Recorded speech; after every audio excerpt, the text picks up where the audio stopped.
Shalom, buenas tardes a todos, bienvenidos a una nueva charla.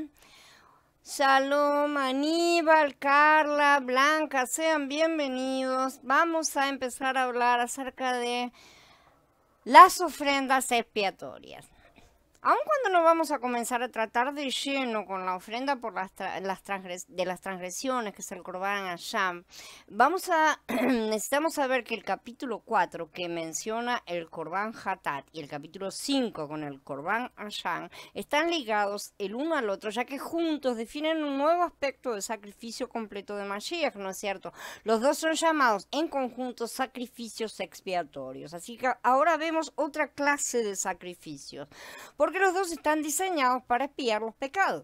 Además, están también ligados con el comienzo del capítulo 6, del 1 al 8, que en verdad son continuación directa del capítulo 5, que viene justo después antes de que empiecen las leyes de las ofrendas.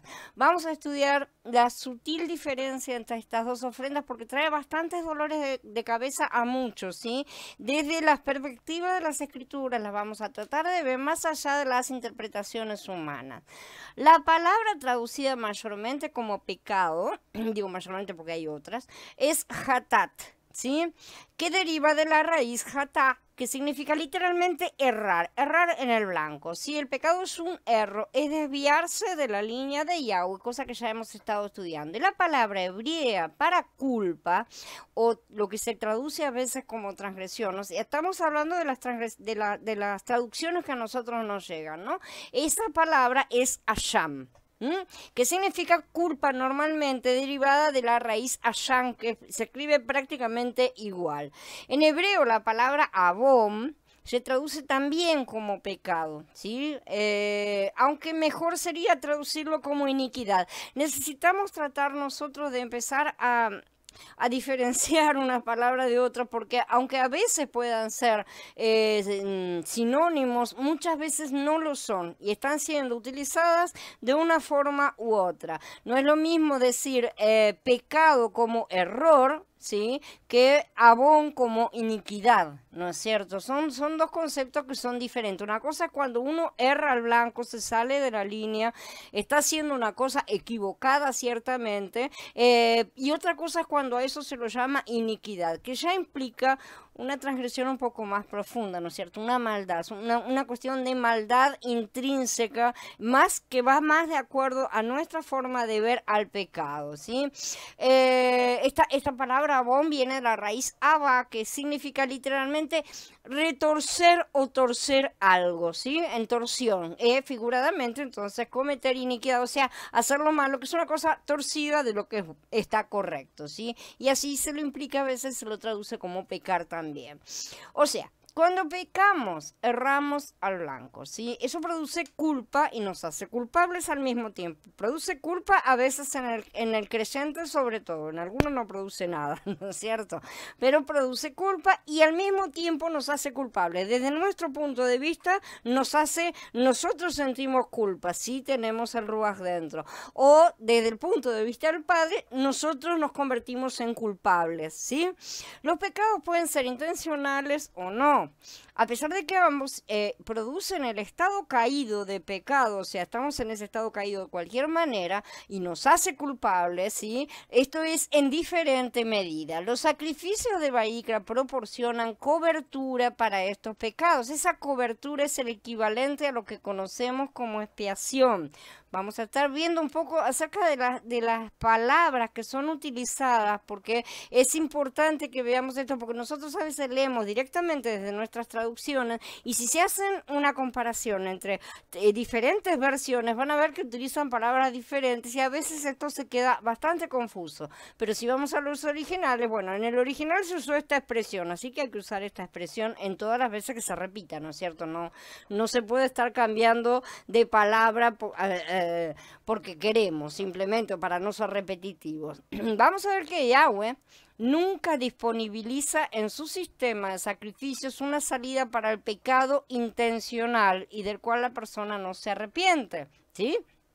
pero sí para los pecados cometidos por hatat, o sea, pecados cometidos por error, mala comprensión, o lo que sea, inclusive por nuestra raíz de pecado, como vamos a ver, siempre que haya arrepentimiento. Sin esa condición no hay perdón bajo ningún concepto. Esta diferencia es sumamente importante, porque lo que aquí vemos es que el pecado imperdonable del que hablaba Yahshua, y que también permanece activo bajo la gracia, ¿sí? Porque si hubiera pecado imperdonable, está bajo la gracia supuestamente de lo que el cristianismo llama, es la blasfemia contra el Ruach HaKodesh, como sabemos, es decir, negarse a arrepentirse. Esa es la cuestión, negarse a ir al Ruach a buscar lo que se tiene que buscar, ir a buscar el perdón, justamente, negarse a aceptar la salvación dispuesta por el Padre en el Hijo. Para allegarnos al Hijo, lo primero que tenemos que hacer es un cambio completo de actitud, o sea, arrepentirnos de todo lo que hicimos, ¿no es cierto?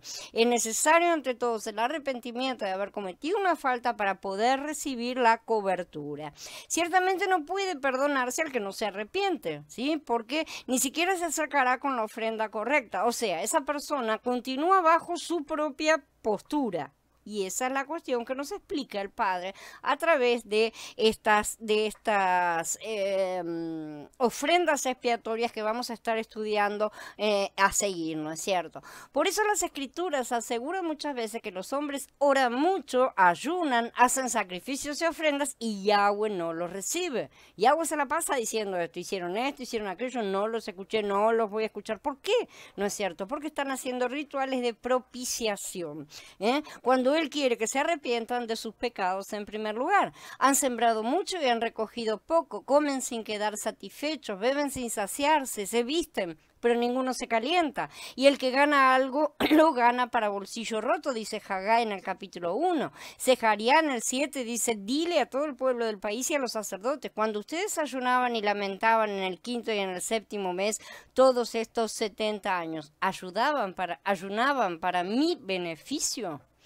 En Yirmeyá dice, cuando ayunen yo no escucharé el clamor y cuando presenten ofrendas quemadas y ofrendas de comida no las aceptaré, los exterminaré con guerra, con hambre y con enfermedad. Ahí ya estaba bien enojado. En Jacob dice, piden y no reciben, porque piden mal para gastarlo en sus placeres. Y en Osea dice, porque misericordia quiero y no sacrificio y conocimiento de Elohim más que holocaustos. O sea, que lo que el Padre quiere es el verdadero arrepentimiento de la persona, esa intención de cambiar, de haberse dado cuenta de que lo que se hizo estaba mal y no simple y sencillamente pagar una multa, digamos, ¿no? O sea, matar un animal para pagar esa multa.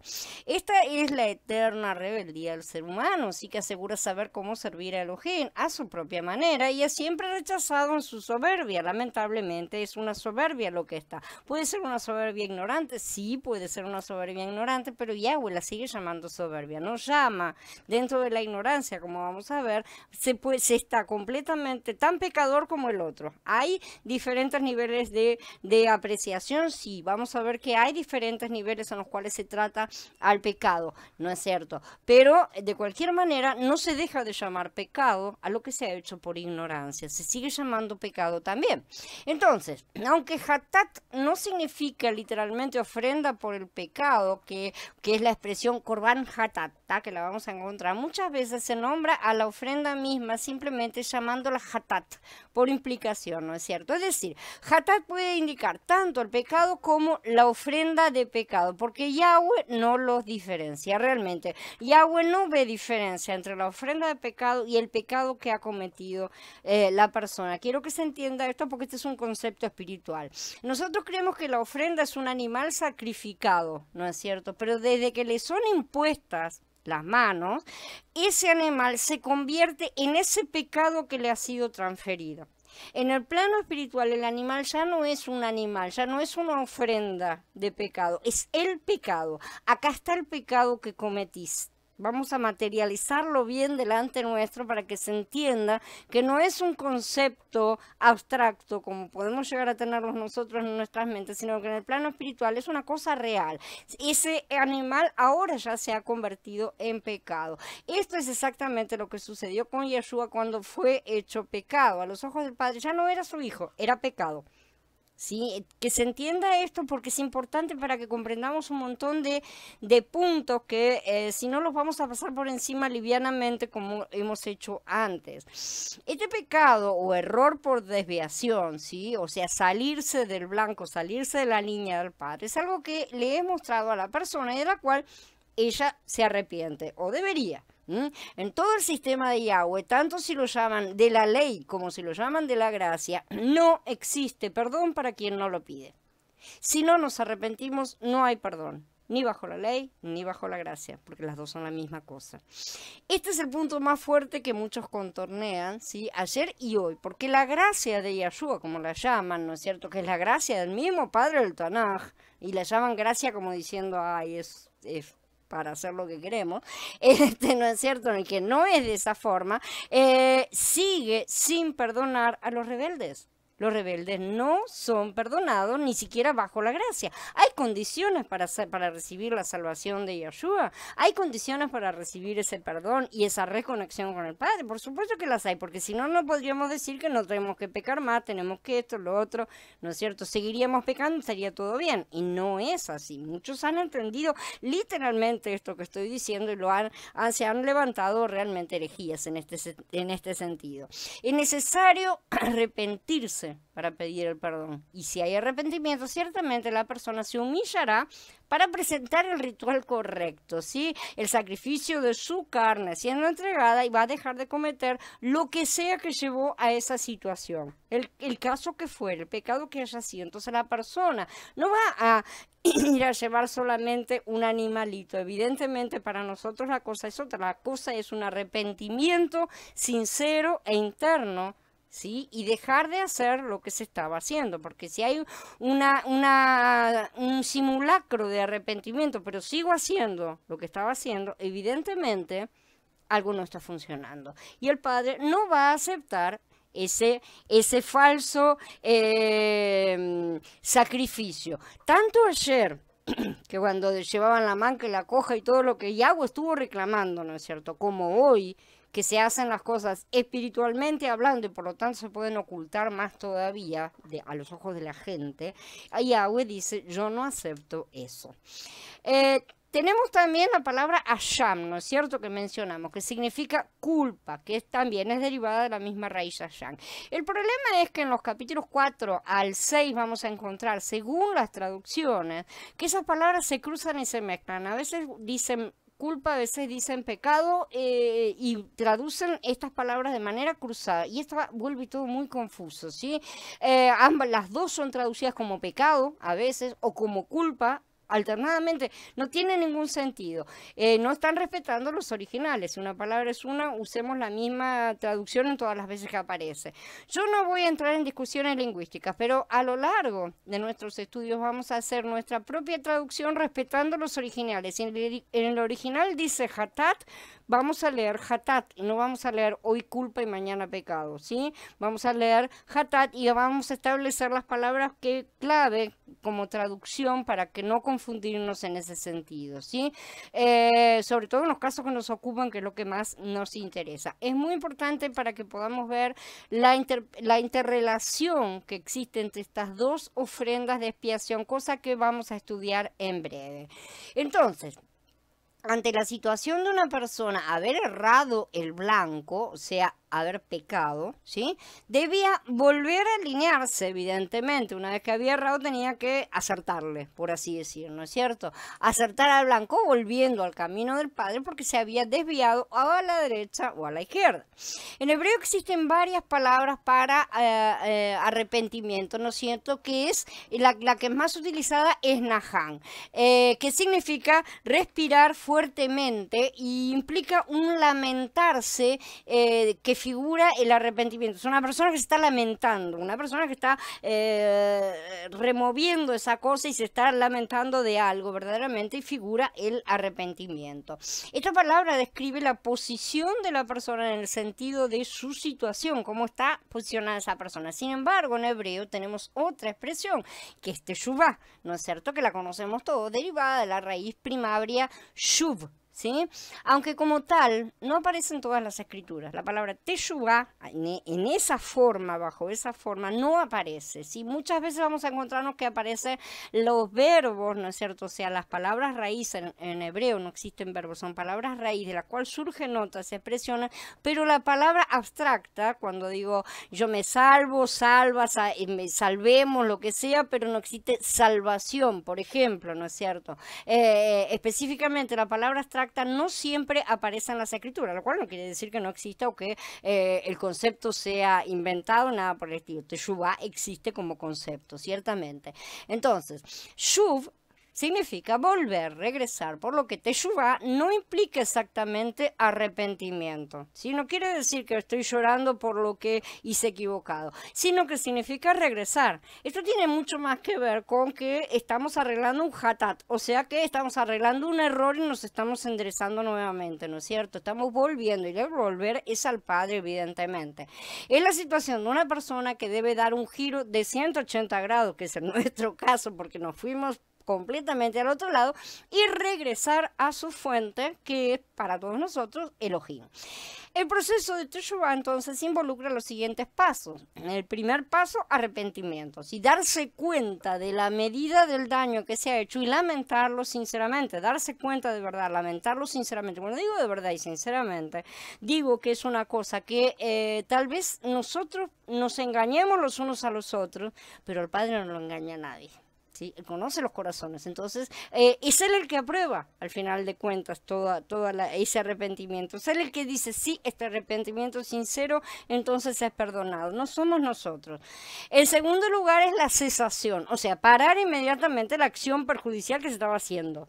¿Sí? Dejar de hacer o no hacer, ¿no es cierto? Depende, lo que fuere que estaba siendo errado. En tercer lugar, el tercer paso es la confesión, ¿sí? Articular el error y pedir perdón tanto a la persona dañada, si la hay, no siempre la hay, a veces sí directamente al Padre, pero en todo caso son las dos partes. Contra el Padre siempre pecamos, ¿sí? A veces, además, pecamos contra otra persona. Entonces, en ese caso, bueno, se hacen las dos partes. En el paso 4, la restauración. Si ha habido daño a terceros, cosa que también no siempre hay, es necesario repararlo según está prescrito en la Torá. Este es un paso que no siempre sucede también. En el quinto paso es la reconciliación. La reconciliación puede o no darse con el tercero damnificado, pero ciertamente debe ser restaurada la relación con Elohim, regresando a él por medio de todos los pasos juntos. La restauración es con el Padre, la reconciliación básica es con el Padre. A veces no se da la reconciliación entre las partes por uno u otro motivo. Por la reconciliación con el Padre tiene que estar la tentativa en todo caso y tiene que haber sí o sí la reconciliación con el Padre. ¿Qué implica esa reconciliación? Que todos los pasos previos fueron dados y fueron verdaderos, ¿sí? O sea, él, como dije, él sabe lo que está en el corazón de la persona, de manera tal que ahí se ve como si el Padre lo ha aceptado o no. Las personas, nosotros como seres humanos podemos ser completamente imperfectos en ese sentido. Y el sexto paso es la resolución. Este paso generalmente se lo olvidan siempre debajo de la alfombra, ¿sí? Es hacer un firme compromiso de no repetir la cosa en el futuro. Pero este compromiso no es un compromiso de palabras. Yo prometo que no lo voy a hacer más, ¿tá? Como lo hacen los nenes y dicen esas cosas y 5 minutos después están transgrediendo lo mismo que ellos acaban de prometer. La cuestión es una firme resolución. La cuestión es una cosa de esfuerzo. Me tengo que esforzar de ahora en más por no hacer eso. La cuestión no es prometer no lo voy a hacer más, sino me tengo que forzar a partir de ahora para dejar de hacer eso, porque nosotros no podemos prometer, ¿no es cierto? Abba dice que no prometamos, que no juremos y todo lo demás, sino que sí nos dispongamos a dejar de lado lo que sea. Sí, puede ser una conducta, puede ser una cosa que se estaba haciendo, una acción, puede ser muchas cosas. La cuestión es de comprometerse internamente a de una u otra forma dejar eso, arrancarlo, erradicarlo, y eso es justamente cortar la carne. Antiguamente estos pasos se daban arrepintiéndose del acto cometido, o sea, darse cuenta, ¿no es cierto? Ese es darse cuenta en el cual el Padre nos expone las cosas. Ese es el momento en el cual Él nos expone. Y si nos arrepentimos, ahí estamos colaborando con lo que Él hace. Si lo miramos así y no decimos nada, no estamos arrepentidos, evidentemente. Y esto debía llevar a parar de cometer lo que fuese, que confesar finalmente el daño cometido. Después había que ir al templo y llevar su sacrificio por la culpa y por el pecado, y otras ofrendas si lo deseaba, ¿sí? Una ofrenda de paz, por ejemplo, podía ser llevada también para reconciliarse con el Padre y ser restaurado a su posición de pureza espiritual, porque eso es lo que hacían los sacrificios en el templo. Finalmente, la persona debía comprometerse internamente a dejar de cometer ese pecado. Yahweh dice, habló a Moshe diciendo, háblale así al pueblo israelita. Esto está en el comienzo de Vayikra, en el capítulo 4. El Pasuk 1 comienza haciendo claro que lo que está a punto de suceder cuando ya entramos en el capítulo 4 era todavía una orden de Yahweh para Moshe.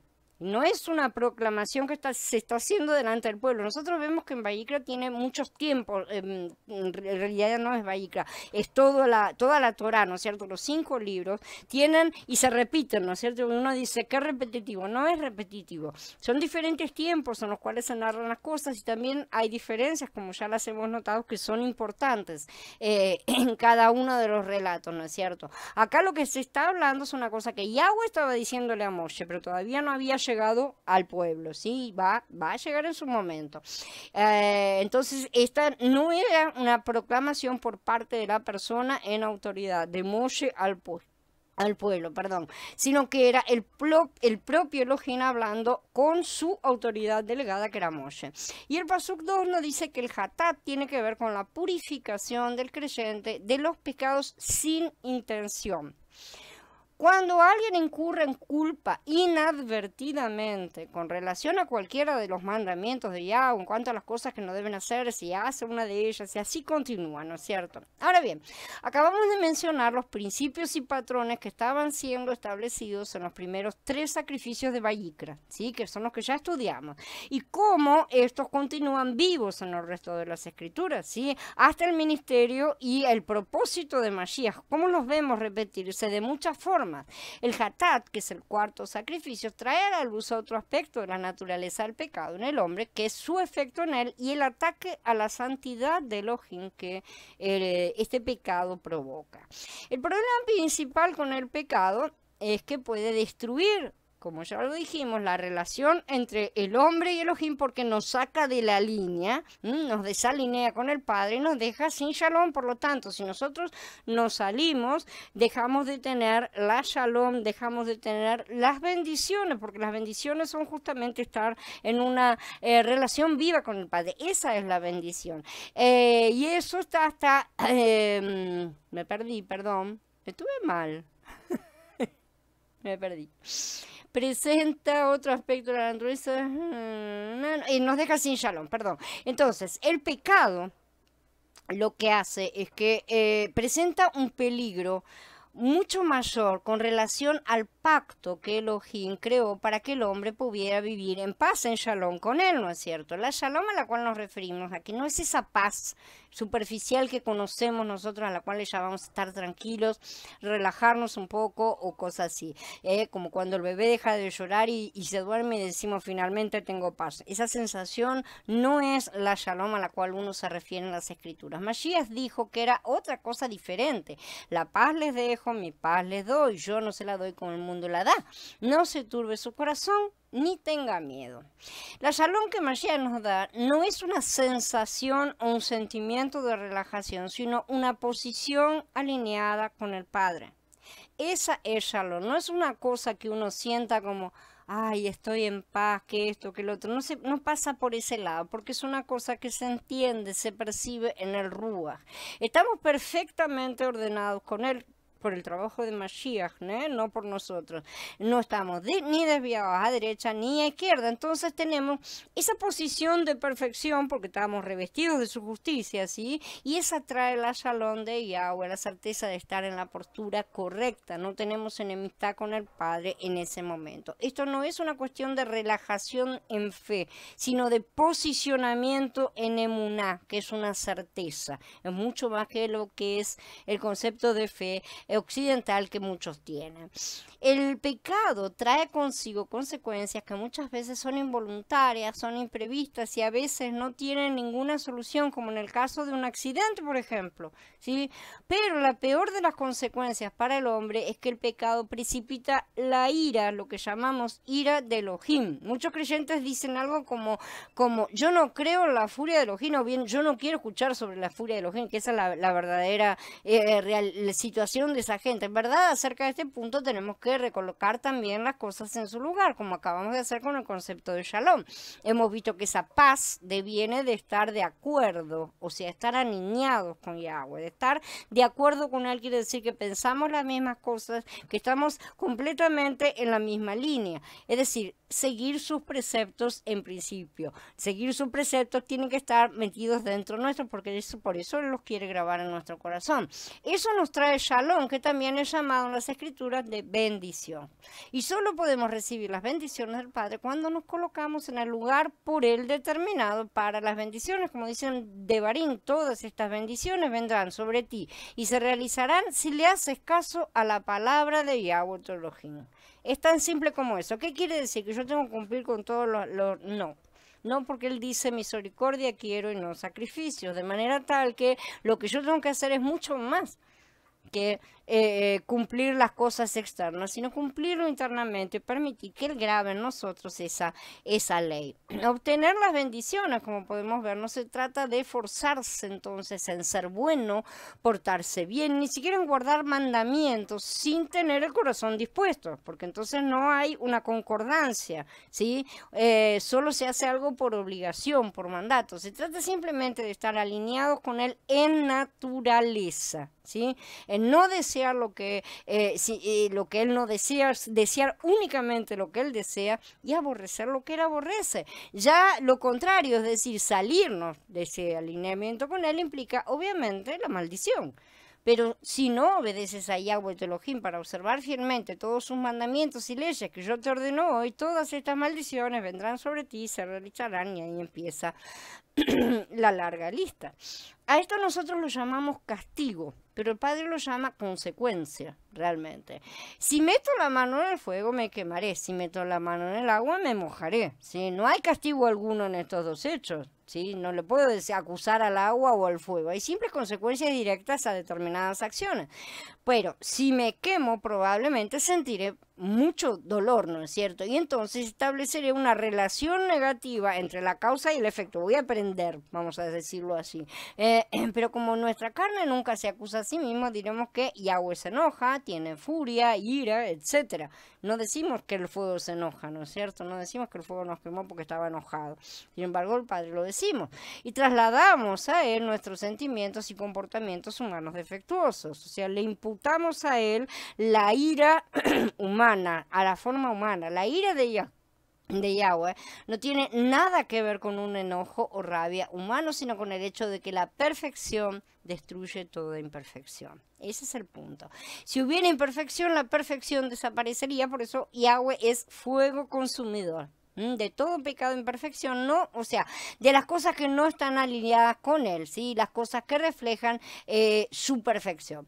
Entonces, tenemos que en las Escrituras un lenguaje como el que usaría un padre con sus hijos pequeños. Literalmente, nosotros tenemos que entender esto, que las Escrituras están hechas con un lenguaje realmente muy infantil, por así decir, o muy para mentes infantiles. Por eso Yahshua decía que teníamos que hacernos como niños. Para advertirles de no hacer ciertas cosas o de hacer otras. Un lenguaje que ellos puedan comprender, que les dice lo que deben hacer y lo que no, para no enojar, entre comillas, a su padre. Sin embargo, hasta los padres humanos utilizan el mismo lenguaje, tanto para establecer reglas de comportamiento como para evitar que sus hijos corran peligro.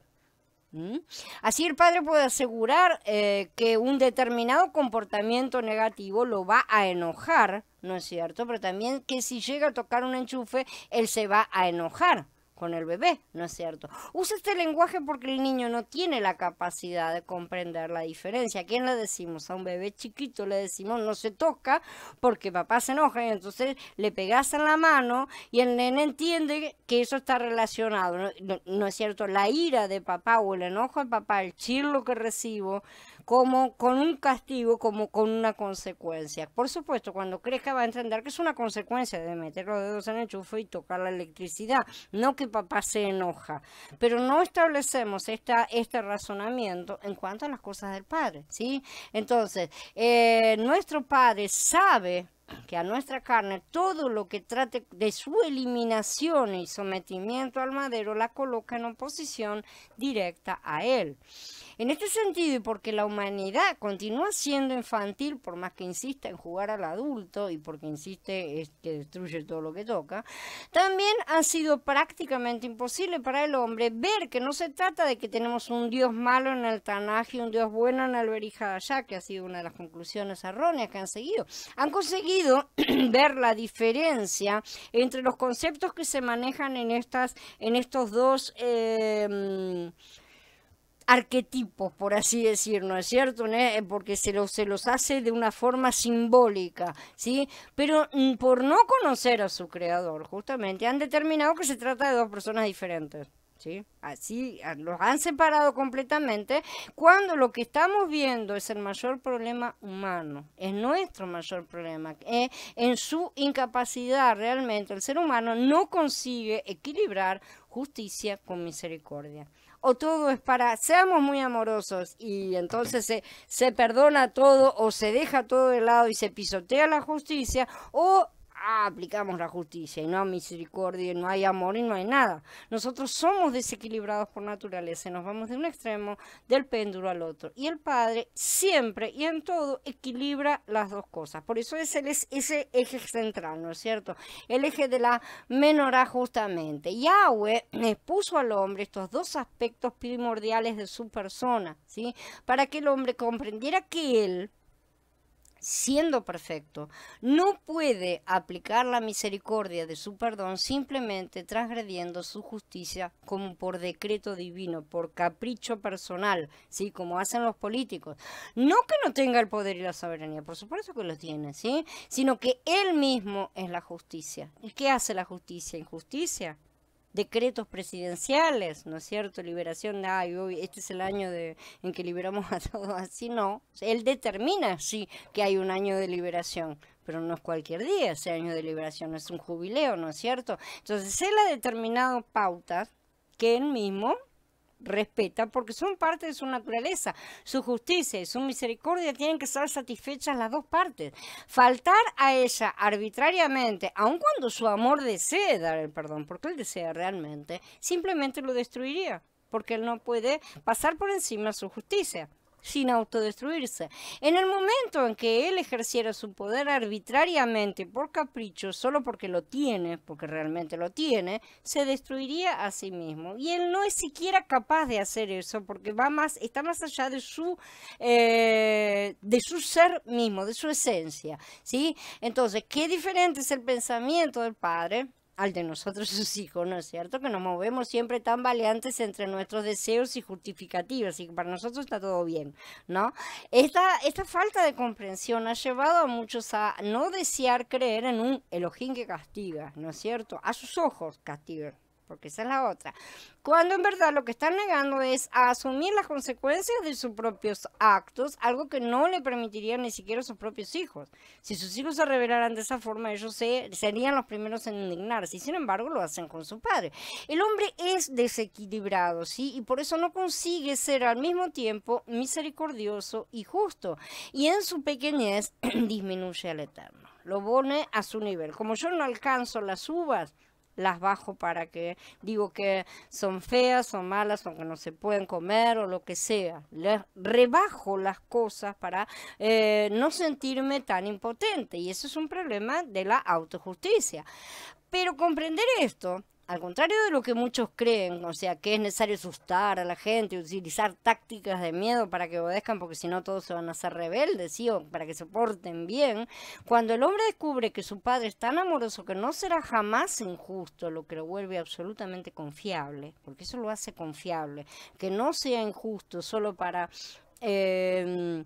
darle el gusto a alguien, pero que tampoco permitirá que nadie nos arrebate de su mano, entonces el hombre empieza a vislumbrar el verdadero carácter del padre y Yeshua, un carácter que él trató tantas veces, al parecer infructuosamente, de mostrarnos, porque hasta ahora la mayoría no lo ha visto. Insisten en irse de un extremo al otro extremo, cuando lo que hay que hacer siempre es el correcto medio. Ahí es donde está el padre. Sí tiene estos dos aspectos, pero ¿saben dónde están estos dos aspectos? Acá en el medio. Están juntos. En el padre están unificados. En nosotros están en cualquier lugar, evidentemente. Entonces, cuando decimos que Elohim derrama su furia en juicio y que por lo tanto él no es un Elohim de amor y perdón, porque hay gente que dice eso, entonces yo temo que nos esté comprendiendo la verdadera naturaleza del pecado y sus consecuencias. No se trata de amenazas, ¿sí? Sino de consecuencias inevitables, como ya dijimos, meter la mano en el fuego quema, el agua moja. De la misma manera que con los elementos naturales, el que peque morirá, dice el Padre. Esa fue la causa-efecto determinada. El pecado mata, acabó, ¿sí? El fuego quema, el pecado mata. No hay sentimientos implicados en estas cosas. Todo lo que contenga la muerte no puede estar en contacto con la vida. Aquí no hablamos de furia en cuanto a la rabia como nosotros experimentamos, ¿sí? Ni mucho menos de odio, lo cual es una cosa que es imposible con el Padre, ¿no es cierto? Sino de una imposibilidad absoluta de convivencia con estos dos conceptos al mismo tiempo. Donde hay vida no puede existir la muerte, donde hay luz no existen tinieblas, donde hay Elohim no hay pecado, y el yin y el yang son una payasada. Eso es lo que dice nuestro Padre. De manera que si nosotros estamos en esta desconfortable situación en la cual reunimos todos los requisitos de muerte, pecado y tinieblas como tenemos, ¿no es cierto? Ciertamente estamos en problemas con Elohim. Somos tinieblas, por lo que la luz nos destruye. Pero gloria a Él que en su misericordia suprema decidió levantar todo un plan y consumarlo a fin de darnos nueva vida a pesar de nosotros mismos. Porque es a pesar de nosotros mismos, porque nosotros hasta de que nos salven nos rebelamos. Él ejecuta ese plan por completo y también ha establecido una serie de regulaciones para que podamos estar en su presencia, ¿sí? Aunque no en plenitud aún, como ya sabemos, no insistamos porque nos seguimos estando en parcialidad. Mientras vamos en el camino, de cualquier manera, Él estableció formas por las cuales podemos estar en contacto con Él, ¿sí? Parte esencial de estas regulaciones son justamente los sacrificios y ofrendas, muy especialmente el Corban Hatat que vamos a estar estudiando. Cuando digo estos sacrificios y ofrendas, evidentemente estoy refiriéndome a su aplicación espiritual actualmente hoy.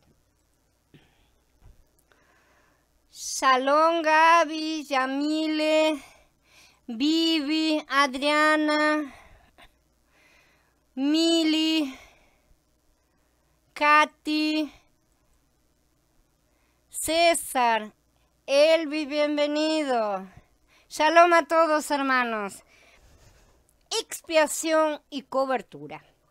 Vamos a estudiar algunos términos que vamos a necesitar tener lo más claro posible, ya que a veces se los utiliza con una comprensión parcial, no del todo clara o a veces directamente equivocada. Expiación viene del latín, la palabra expiación que nosotros conocemos, ¿sí? Que se utiliza tanto en castellano como en otras lenguas que vienen del latín, como en inglés también, aunque no viene del latín, tiene muchas palabras que provienen del latín. Justamente viene de expiatio, expiationis, ¿no es cierto? Es una mezcla, y es la acción y efecto de expiar, que según la RAE, o sea, la Real Academia Española, significa, en primer lugar, borrar las culpas, purificarse de ellas por medio de algún sacrificio. En segundo lugar, dicho de un delincuente, es que tiene que sufrir la pena impuesta por los tribunales, o sea, eso es expiar su condena. En tercer lugar, padecer trabajos a causa de desaciertos o malos procederes, ¿sí? Como una especie de castigo. Y en cuarto lugar, perdón, purificar algo profanado, como un templo, por ejemplo, ¿no es cierto? Algo que ha sido profanado tiene que ser expiado. En las escrituras se usa este término con referencia a cubrir los pecados. La palabra hebrea para expiar es kafar. ¿Sí? Significa literalmente cubrir. Entonces entendamos que la expiación es la cobertura de nuestros pecados. Y ahí viene la idea hebrea original, ¿sí? Es importante entender este punto porque se nos ha enseñado que la cobertura es una especie de expiación defectuosa, ¿sí? Y que cubrir es algo parcial o de poco efecto o temporal o vaya a saber qué exactamente.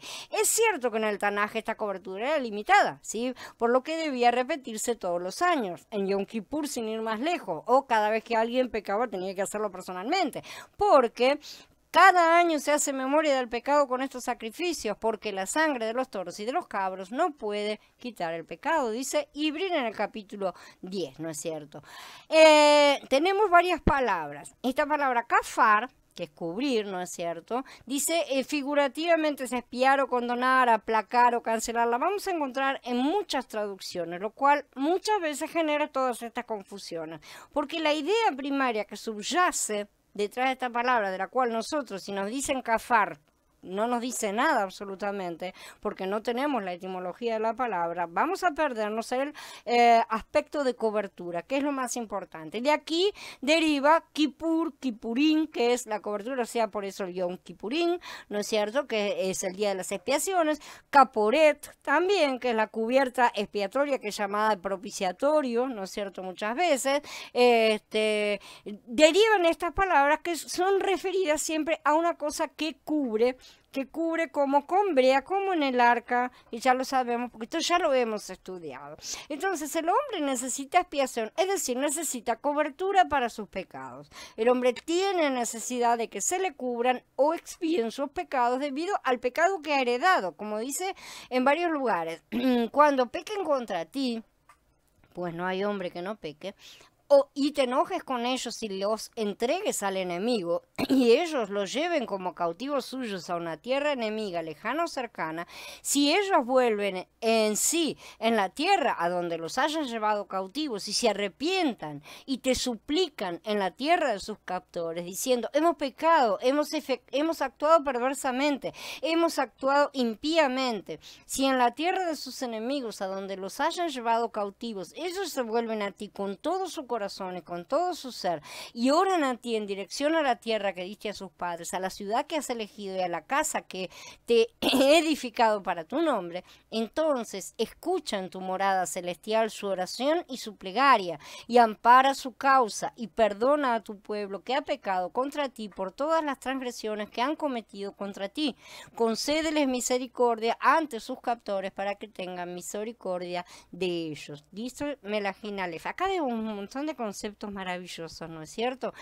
Primero tenemos que el caso de que no hay hombre que no peque, todos pecan y está bien claro eso, ¿no es cierto? Y eso no quiere decir que después de haber recibido el Ruach como garantía, que es una parte nada más, no pecamos más, porque si decimos que no tenemos pecado, dice Yahanan, mentimos, lo llamamos mentirosos, ¿sí?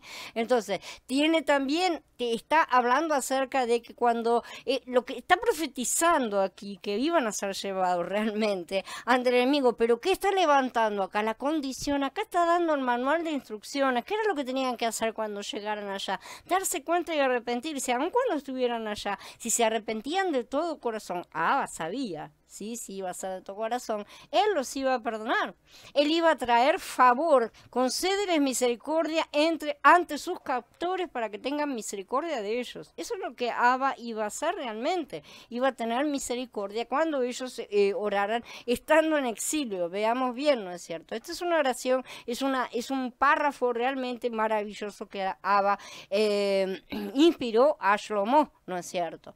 Mira que en maldad nací, pecador me concibió mi madre.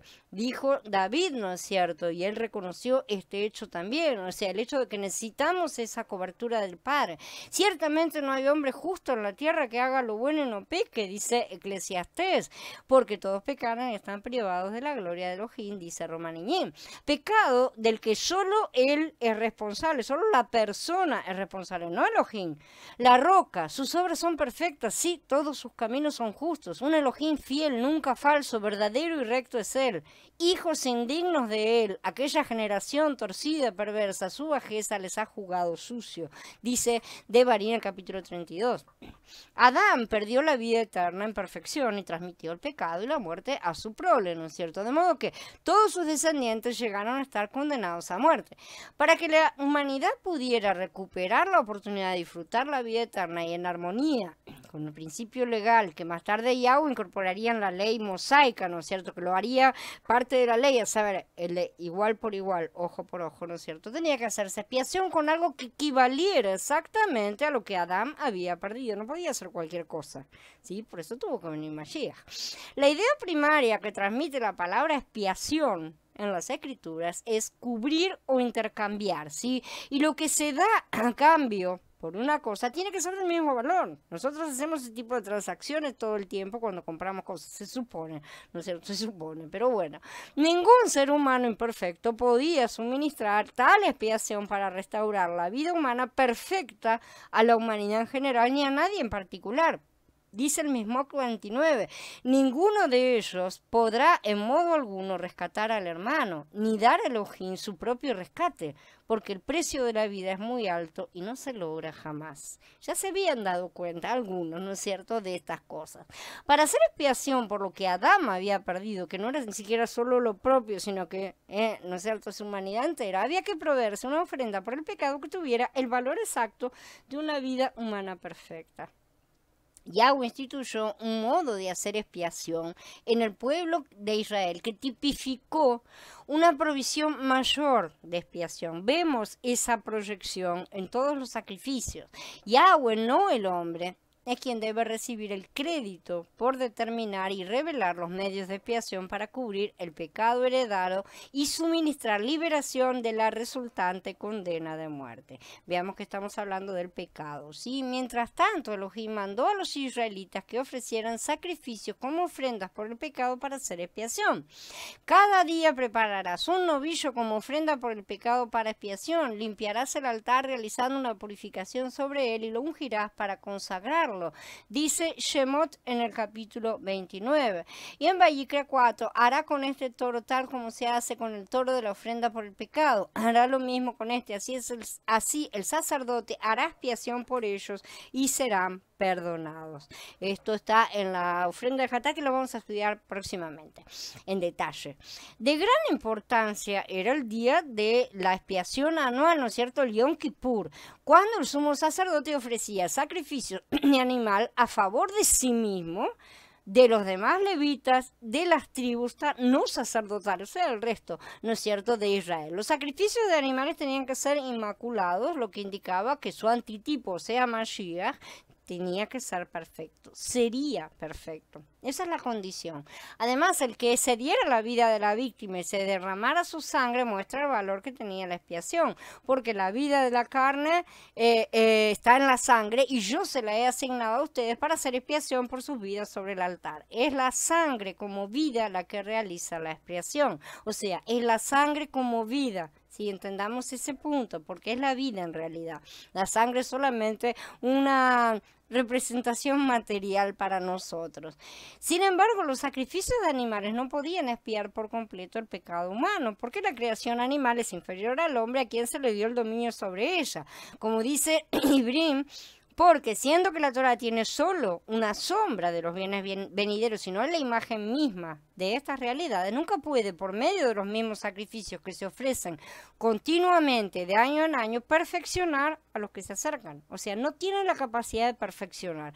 De otra manera, habría dejado ya de ofrecerse, porque los que ofrecen este culto, una vez purificados, ya no tendrían más conciencia del pecado. Y esa es la realidad. Sin embargo, cada año se hace memoria del pecado con estos sacrificios, porque la sangre de los toros y de los machos cabríos no puede ocultar quitar los pecados. Entonces, el Brit Hadashah relaciona sin rodeos la expiación completa de los pecados humanos con Yahshua HaMashiach. En él se cumplen los ritos de los tipos y sombras de la ley mosaica, ya que es a quien señalan los diferentes sacrificios de animales. ¿Sí? Esto es clarísimo. Como humano perfecto y sin pecado, fue la ofrenda por el pecado de todos los descendientes de Adán, que con el tiempo van a ser todos, porque hay diferentes épocas, ¿no es cierto?, liberados del pecado y de la muerte heredada. Al que no conoció pecado por nosotros, Elohim lo contó como pecador, para que en él se nos contara a nosotros como justos delante de Elohim, dice Korintios Bet en el capítulo 5. Mashiach ofreció un solo sacrificio por los pecados para siempre, como dice Nibrín, después de ofrecer un solo sacrificio por los pecados, se sentó para siempre a la diestra del Padre. Y no hay duda de que él es el Cordero que quita el pecado del mundo, ¿no es cierto? Como dice en Yahanan, en el capítulo 1, un bar de Pasuquín, al día siguiente Yahanan, el inmersor, vio a Yahshua que venía hacia él y dijo: este es el Cordero de Yahweh que quita el pecado del mundo. Y después dice, al ver a Yahshua que andaba por allí, dijo: este es el Cordero de Yahweh. Límpiense de la vieja levadura para que sean una nueva masa sin levadura como lo son, porque al Mashiach, nuestro Cordero Pascual, ya lo sacrificaron, dice Korintios Aleph. En Hit Galut dice: y decían a gran voz: digno es el Cordero que fue inmolado de recibir el poder, las riquezas, la sabiduría, la fortaleza, la honra, la gloria y la alabanza. Y también en el capítulo 13 dice: y lo adorarán todos los habitantes sobre la tierra cuyos nombres no están inscritos en el libro de la vida del Cordero inmolado. O sea, está hablando de los que van a adorar a la bestia, ¿no es cierto? Los que no están inscritos en el libro del Cordero, ¿sí? Desde la fundación del mundo. Él fue maltratado y sin embargo fue sumiso, no abrió su boca, como un cordero llevado al matadero, como una oveja muda delante de sus trasquiladores, él no abrió su boca, dice Yeshaya, ¿no es cierto?, en el capítulo 53. El perdón depende del derramamiento de sangre, nos dice Ibrín, ¿no es cierto? Y a los creyentes se les asegura que si andamos en luz como Él está en luz, tenemos comunión unos con otros y la sangre de su Hijo Yahshua nos limpia de todo pecado, dice Yahanan Aleph en el capítulo 1. Porque si la sangre de machos cabríos y de toros y la ceniza de la novilla rociada sobre los contaminados los santifican, concediéndoles una purificación externa, cuánto más la sangre del Mashiach, quien mediante el Espíritu Eterno se ofreció a sí mismo sin mancha Elohim, limpiará nuestras conciencias de las obras muertas para servir al Elohim vivo. Al que nos ama y nos libró de nuestros pecados con su sangre, dice también Gigalut, ¿sí? Entonces, la vida humana perfecta de Yahshua ofrecida en sacrificio es la ofrenda por el pecado antitípica, ¿sí? O sea, es lo que el tipo estaba revelando. Es el elemento valioso con el que se compra a la humanidad, se redimiendo al pecado y de la muerte que han sido heredados. En Tito dice: aguardando la feliz esperanza, la manifestación de la gloria del gran Elohim y del Salvador nuestro, Yahshua el Mashiach, quien se dio a sí mismo por nosotros para redimirnos de toda iniquidad y purificar para sí mismo un pueblo propio, celoso en buenas obras. Y en Ibrín dice, en el capítulo 2, sin embargo, vemos a Yahshua, quien fue hecho poco inferior a los mensajeros, a los malachim, coronado de gloria y honra por haber padecido la muerte, para que por la gracia de Elohim, la muerte que él probó resulte en beneficio de todos. Mashiach mismo afirmó: porque el Hijo del Hombre tampoco vino para que le sirvan, sino para servir y para dar su vida en rescate por muchos, en Mordejai 10. Su sacrificio fue el pago exacto por lo que había pedido el pecador Adán, ojo por ojo, ¿sí? Ya que Yahshua HaMashiach era perfecto y por lo tanto igual a Adán antes de su pecado. Entonces solamente alguien perfecto sin el pecado de la muerte en sí mismo podía convertirse en esa ofrenda de pecado, porque hay un solo Elohim, un solo mediador entre Elohim y los hombres, Yahshua el Mashiach hombre, quien se dio a sí mismo en rescate por todos, de lo cual se dio testimonio a su debido tiempo. En él tenemos redención por medio de su sangre, el perdón de nuestras transgresiones, según las riquezas de su gracia, se nos afirma. Entonces, la expiación hace posible la reconciliación. No son la misma cosa, pero una va a ser consecuencia de la otra. ¿Y? Entonces, también también tenemos en el medio la propiciación. ¿No es cierto? Porque este sacrificio propicia la reconciliación. El pecado causa una división entre el hombre y Elohim, ¿no es cierto? Porque Yahweh no aprueba el pecado, no aprueba nada que esté fuera de sí mismo. En sí, para ser más exactos, Elohim es el camino, o sea, esa línea recta perfecta, del cual nosotros nos desviamos una y otra vez. ¿Sí? O sea, agarramos el blanco, nos descarriamos y todas las otras expresiones que se puedan utilizar. La relación entre el hombre y su creador solo podía restablecerse si se satisfacía el requisito de una verdadera expiación del pecado. Pero las maldades de ustedes han sido una barrera entre ustedes y su Elohim. Los pecados de ustedes han hecho que él aparte su rostro y se niegue a escucharlos. Dice Yeshayahu 59. Habacuc en el capítulo 1 dice rebelión, infidelidad a Yahweh y apartarnos de nuestro Elohim, planear opresión y traición, concebir y proferir de corazón palabras de mentira. Esas son las cosas que nos apartan. En otro tiempo todos nosotros vivíamos entre ellos en las pasiones de nuestra carne, haciendo la voluntad de la carne y de la mente, y por naturaleza éramos hijos de ira. O sea, hijos de la parte que no es Yahweh, ¿no es cierto? Como los demás. Dice Efesios. Yahweh ha hecho posible la reconciliación entre sí mismo y la humanidad pecaminosa mediante el hombre perfecto, Yahshua HaMashiach, ¿sí? Por eso Shaul escribió, y no solo esto, sino que nos gloriamos en Yahweh por nuestro Adón Yahshua el Mashiach, por cuyo medio hemos recibido ahora la reconciliación, dice Romaniñín en el capítulo 5. Por lo tanto, para conseguir el favor de Elohim es necesario aceptar la mediación de Yahshua HaMashiach. No hay otra. La provisión de Elohim para la reconciliación. Yahweh ha dicho, bueno, ustedes han pecado contra mí. Yo, señores, yo determino la forma en que ustedes pueden venir a mí. Y porque esa forma va a estar alineada a mí mismo. Va a respetar todos mis parámetros. Ustedes no van a decidir la forma. Yo decido. La reconciliación es a partir de estos pasos, haciendo estas cosas, ¿no es cierto? Y es a través de Yahshua, nada más. Solo por medio de Yahshua es posible llegar a estar en una posición comparable a la de Adán antes de su pecado, justamente, ¿sí? O mejor, hablando todavía, a hacer nuevas criaturas, en una nueva creación de la cual Yahshua es la cabeza. Elohim manifiesta su amor al hacer posible esta reconciliación, porque cuando éramos aún débiles, a su debido tiempo el Mashiach murió por los impíos. Difícilmente muere alguno por un justo, sin embargo podría ser que alguno se atreviera a morir por el bueno, pero Elohim demuestra su amor para con nosotros en que siendo aún pecadores el Mashiach murió por nosotros. Así que ya que nos ha declarado justos mediante su sangre, con mucha más razón por medio de él nos salvará de la ira.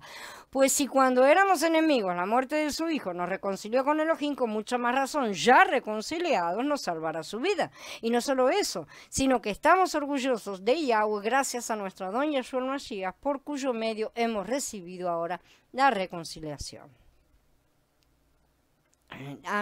Abajo de todo, en el post, les digo que lo lean después, ¿no es cierto? En lo que está escrito les queda un apéndice extra de las palabras bíblicas que vamos a estar estudiando, donde está jata, la forma griega y hebrea para ver las traducciones, pecado, diferentes traducciones de pecado, iniquidad, maligno, alguna cosa que es mala, el mal, la culpa, todas esas palabras que vamos a estar estudiando. Les dejo todo un apéndice con las palabras que son utilizadas específicamente en estos capítulos para eso. No las vamos a estar leyendo acá porque son simplemente datos, tienen los números Strong para conferir todo y para ver dónde, cuándo y cómo son utilizadas también a lo largo de otros momentos en las escrituras.